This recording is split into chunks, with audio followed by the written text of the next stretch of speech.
All right, everybody. Gonna move on to our second to last topic here before we get to the midterm that's coming up. Remember, on Friday, April 3rd. Make sure that you're aware of that coming up. Again, that'll be a Canvas multiple choice exam with some extra credit questions there. But let me know if you have any questions about how that's supposed to work. But don't forget that's coming up.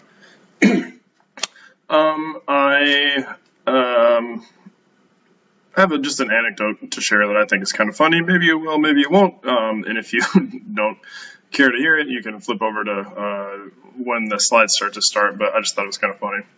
I have this habit of when I hear about new books that I think I would enjoy, I usually just add them to a holds list at the library, whether a physical copy or now necessarily an ebook copy. But sometimes I forget about the content of the books or the subject or anything like that. And then it's always just kind of a surprise what it is when I started listening to it or reading it. And I just kind of trust my past self to correctly choose things I would like.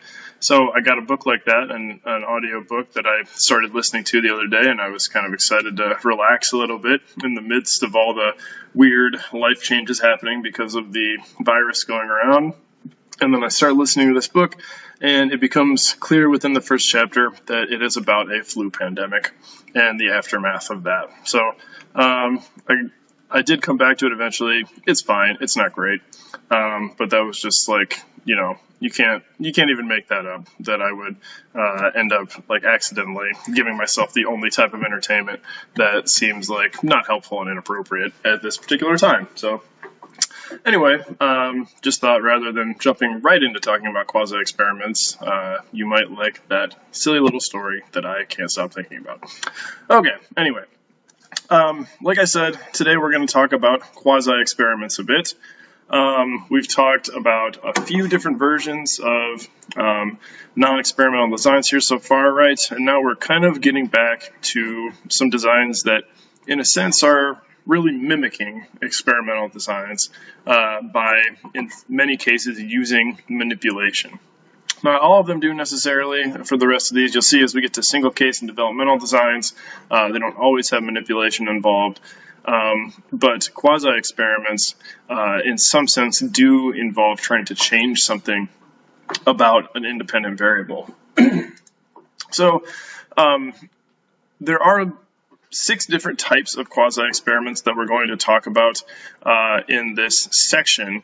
But the one that people think about most of the time is kind of functionally identical to an experimental study. It's just that the assignment to groups is not random. So you can imagine, let's say I wanted to do a study that had to do with improvement on, let's just use this class as an example, where I wanted to see if people's papers were better if I used a certain type of instruction. Let's say I have a type of instruction called APA plus instruction, and then I have APA traditional instruction. I wanted to see if one of those things led to better papers. So I would, put the materials together and have Jenna, in this hypothetical, give one section of our class APA plus, and one section APA traditional types of instruction, and then at the end of the semester we'd compare the scores on papers and see if one of those types of instructions led to a better outcome. Now, the difference between those groups would be meaningful in some way, right? But we wouldn't be able to separate the existence of the groups and how we were selecting people into them versus the manipulation. So there are things, presumably, about the different sections that are not equivalent. It's not random assignment. You select it into section 5 or section 6 depending on when you are available. And that probably has to do with things about your tendencies and preferences and personality, maybe things about your conscientiousness, maybe things that have to do with whether you're more of a morning or evening person. I know they're both in the afternoon, but that could still affect your preference there. It might have things to do with when you were available to register. Maybe more people wanted the earlier section, and the people that were eligible to register earlier got into that one faster. So it's people that, are further along in their degree track or something.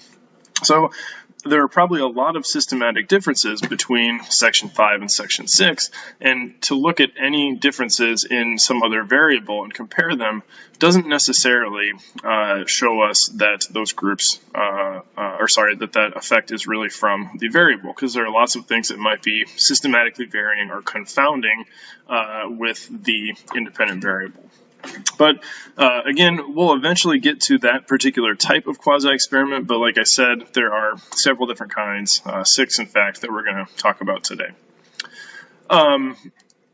So I say here they're often almost identical to experimental studies, but you'll see as we go through, some are more similar than others. But the hallmark of a quasi-experiment is that you are still doing something to look at the effect of an IV on a DV.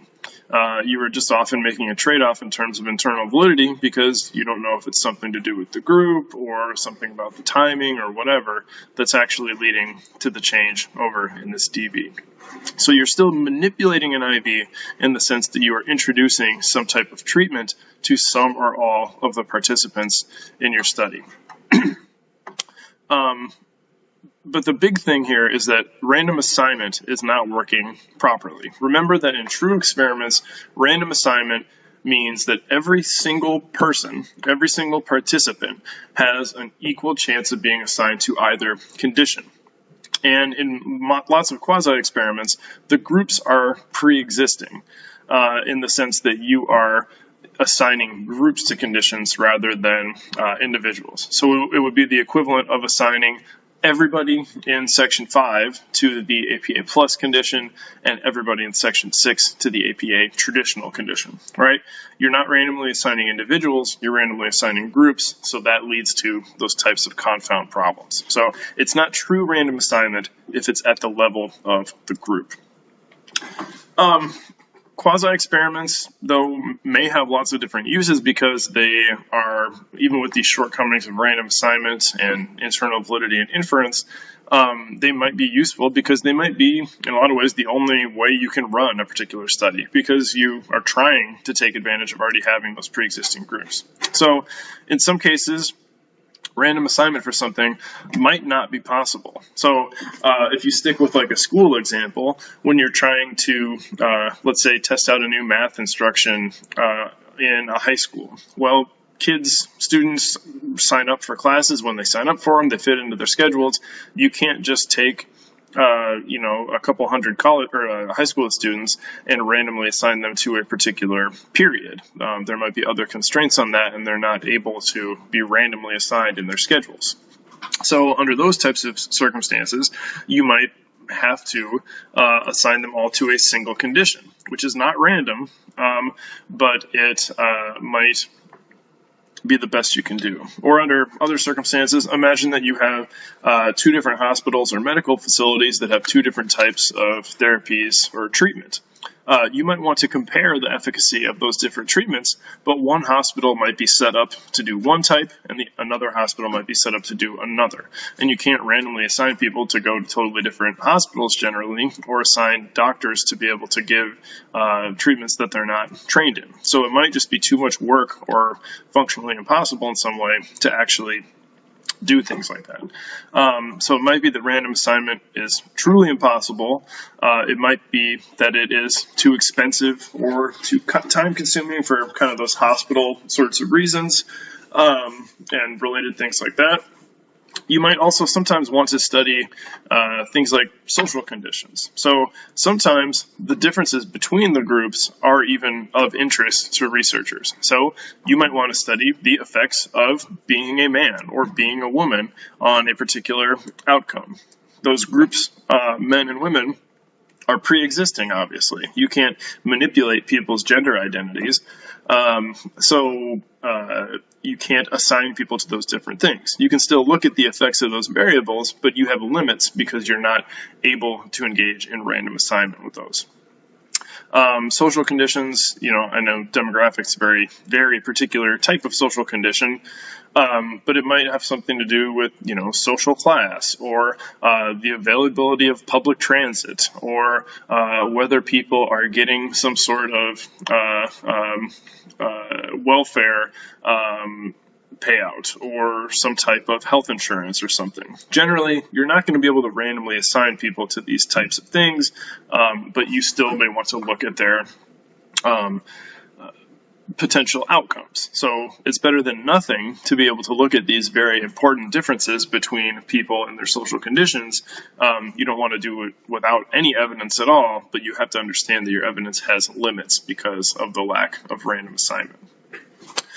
Finally, there might also be ethical reasons that you can't randomly assign people to different groups. I'll show you a few types of quasi-experimental designs here that don't actually involve two groups because of something I've talked about before, that if you have a treatment that you have enough confidence to be efficacious, like something to reduce people's self-harm behaviors that is going to work, or something to reduce the size of tumors that is going to work based on past evidence, and you just want to do follow-up studies, it's probably unethical for you not to give that treatment to everyone in a study.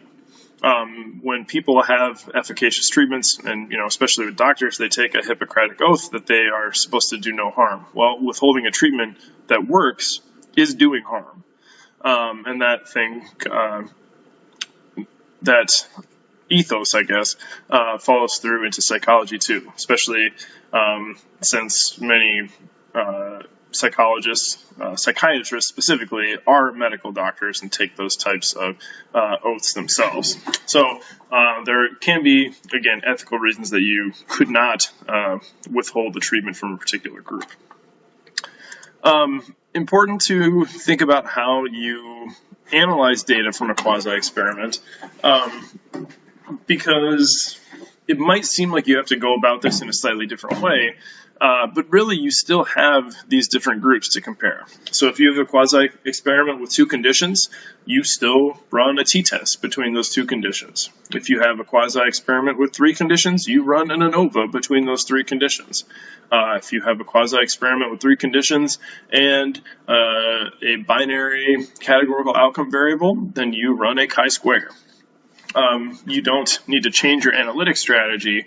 Instead, you need to change your types of conclusions you can draw. So the way that you test differences statistically is equivalent between quasi-experiments and experiments, but the things that you can conclude from the differences you might observe change. Because you, remember, can't rule out as many alternative explanations in quasi-experiments.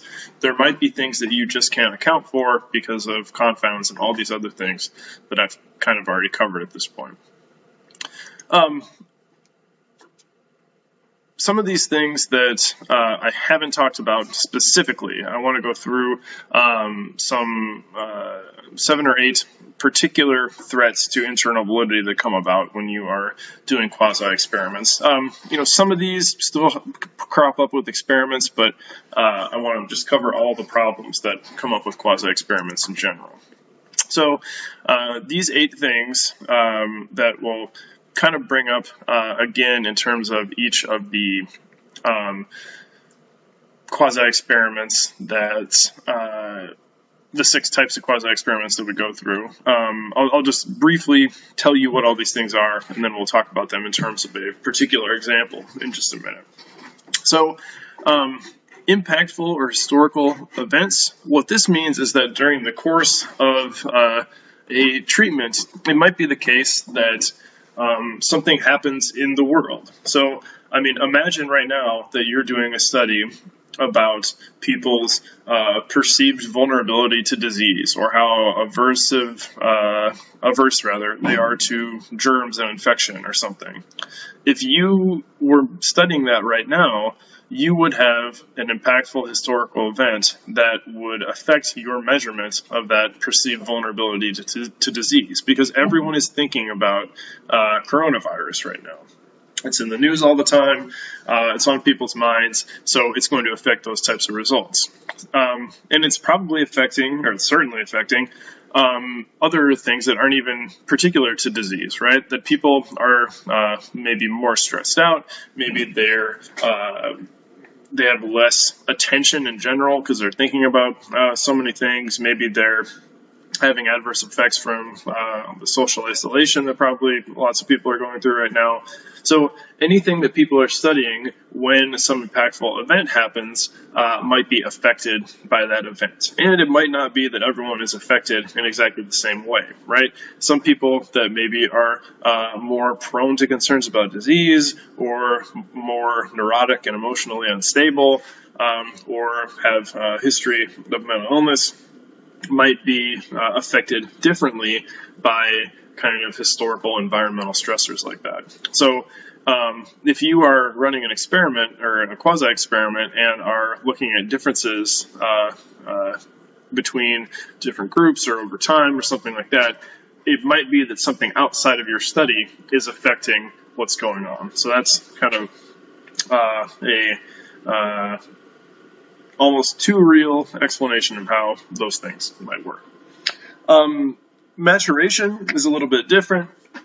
That is just that there might be changes that happen naturally as a result of time passing on for people. Like, so if you're thinking about one of the examples I always go back to, like math instruction, it might just be that if you like measure people at the beginning and end of the semester and you use a type of training in between and you notice they get better at the end of the semester. Well, it might be because of your training, but it might just be because if you're studying this in children, they're getting more cognitively complex and they're getting better at doing math just naturally because they're getting older and smarter.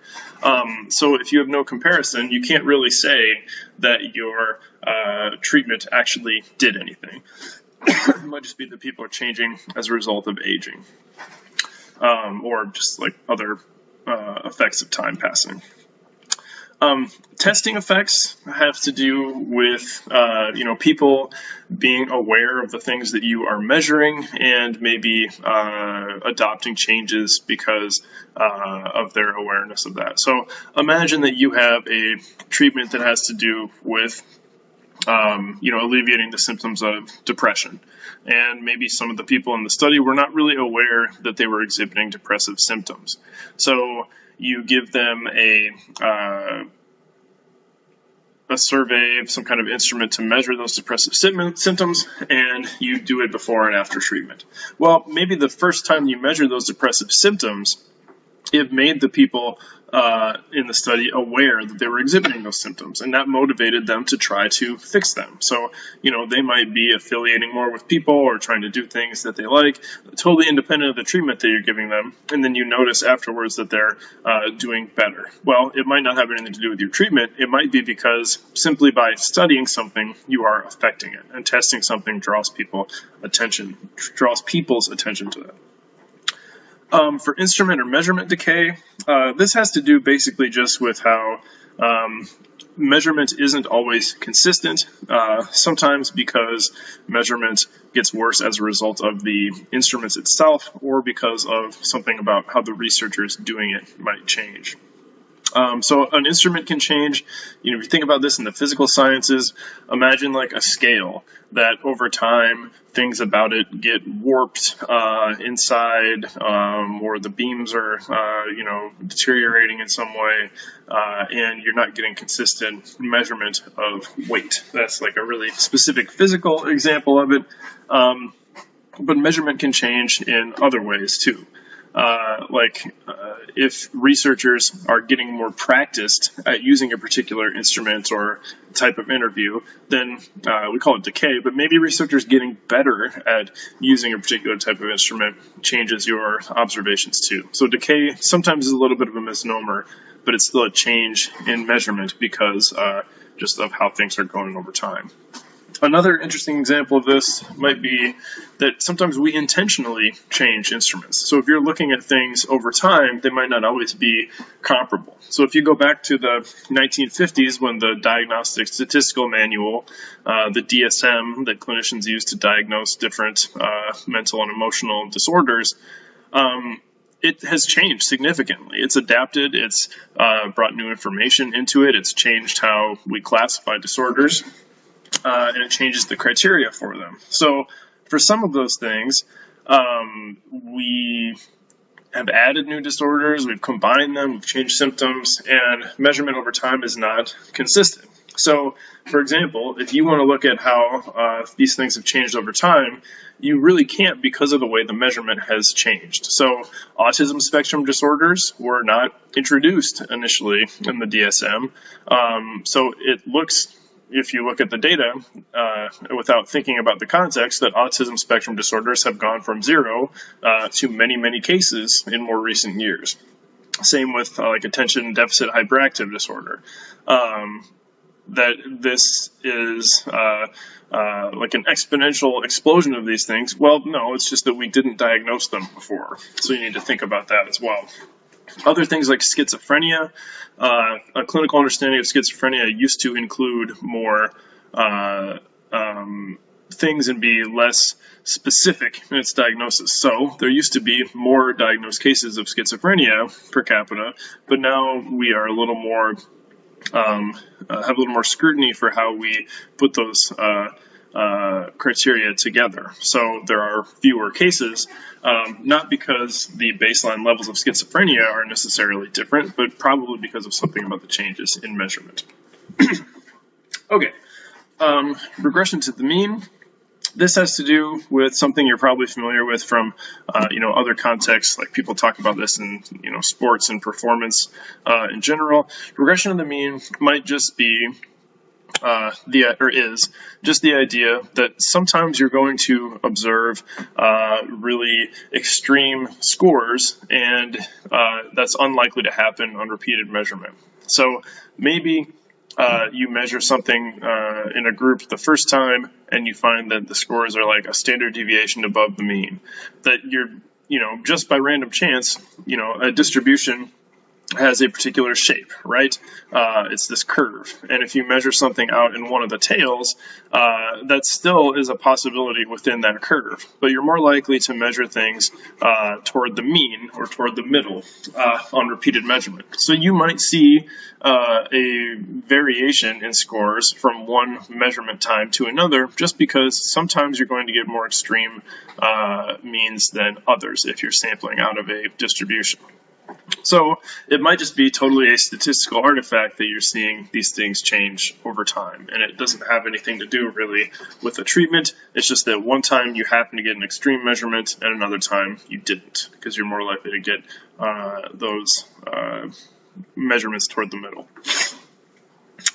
Selection, something we've kind of already talked about a little bit in terms of, there being something about the groups that has to do with selection bias. So like I was saying, the different lab sections 5 and 6, they might have differences that have nothing to do with a treatment. There's systematic differences because of how people chose to enter into those groups. So there might be those types of selection differences, or it might just be that your sampling methodology is kind of incomplete and you're not getting a good, cross-section of people in your study. Those both sort of have to do with selection. Mortality and attrition. This has to do with the idea that, in general, when you have any sample, there's a probability that some of the people in it, if you're using multiple measurements, some of them are going to die between the first and second measurement, and some of them are going to quit the study. You never, or you very, very rarely have 100% of the people from one time period come back to a second one. Even if you have a really simple online survey where you want people to come back and give you an update on something, you're not going to get everybody coming back. Just because some people don't want to do it, and with certain populations like those affected by a dangerous illness or something, or older populations, they're not all going to be alive the next time that you're doing your measurement period. So there might be systematic things about the people that are likely to drop out, whether it's because they are not healthy or they're older, or things like being less conscientious or things like that. So there might be systematic differences in the people that are left out of a second measurement period that affect the inferences you can make in your study. Finally, last thing I'll mention for this list is uncertain temporal precedence. Remember, that's one of the things that we talk about with causal inference, that we need to be confident that the independent variable is preceding the dependent variable. And you'll see for some of these quasi-experiments that I'm going to talk about, we can't always be really confident that if you only have one group and one treatment, you don't really know that the IV is leading to the outcome in the DV. So we'll see that in our first example here. All right, I am going to, rather than make one big giant long video for this, I'm going to break it up into two. So I'm going to stop here, and then I will come back to talk about the different types of quasi-experiments.